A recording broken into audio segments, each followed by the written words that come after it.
Fabio Pillon, presidente fondamentale Ascom di Semito al Tagliamento.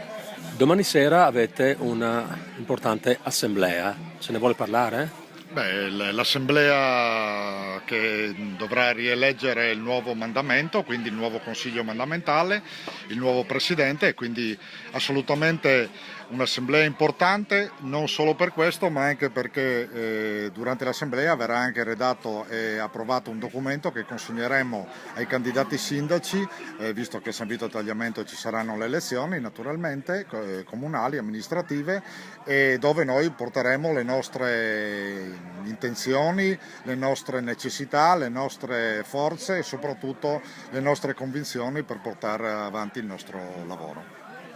Ecco, oggi lei è anche alle prese con un'importante notizia, diciamo un'importante iniziativa sul piano professionale e personale, il trasferimento del negozio. Sì, una scelta fatta da mia moglie ed io, che siamo i due titolari della Plastica SNC, che ha deciso di uscire dal centro storico e di posizionarsi nelle immediate vicinanze, precisamente in via Marco Polo 4/5, sempre a San Vito al Tagliamento.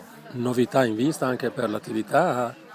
Novità è diciamo, l'ampliamento e la risistemazione del locale in un punto strategico, visto che la piazza comunque sta soffrendo parecchio di viabilità, di parcheggi e di tutto quello che invece il commercio ha bisogno.